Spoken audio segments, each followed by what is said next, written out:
OK. On Brexit, Yeah. you've just suffered the worst defeat in an election since 1935 for the Labour Party. Yeah. And many people in your party think that a big reason for that, or perhaps the biggest reason, is the position on Brexit. Now, of course, you, as Shadow Brexit Secretary, was the architect of that position. Do you take responsibility for it? Well, I think we all take responsibility for that devastating election loss. Of course we do, because for millions of people who desperately needed change, we've put them in a position where they won't have that change. I went out with many, many teams in the election campaign, and the talk in the teams was always what's coming up on the doors, what are people saying? And there were a number of things. People brought up the leadership of the Labour Party, fairly or unfairly.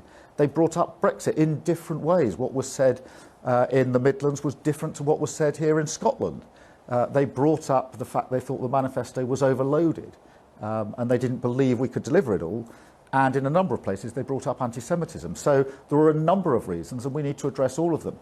But we've also, I'm afraid, got to face up to the fact that we've lost 4 elections in a row. So we're not just analysing what's just happened last December. We are also saying what's been happening over a longer period.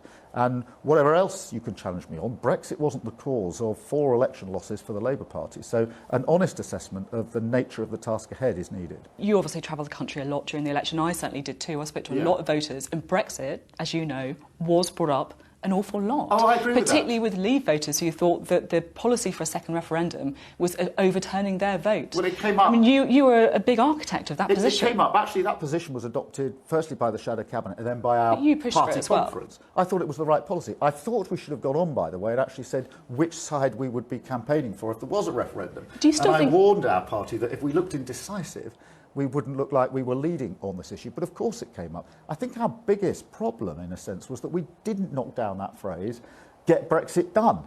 I mean, we had a manifesto with lots and lots of policies in it.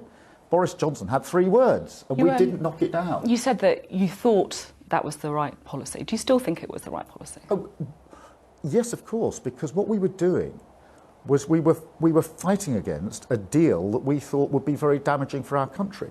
And it is important to remember that for month after month after month, and you will have seen this, I was standing there putting forward amendments to get a deal over the line. It was only when we were confronted with Theresa May's deal and then Boris Johnson's deal, which I believe will be damaging for the country, that we even entertained the question of putting it back for people to agree or not agree. So I don't know how many times I pushed an amendment for a customs union, and we got within 3 votes of it. Had that succeeded, we would have left with a deal.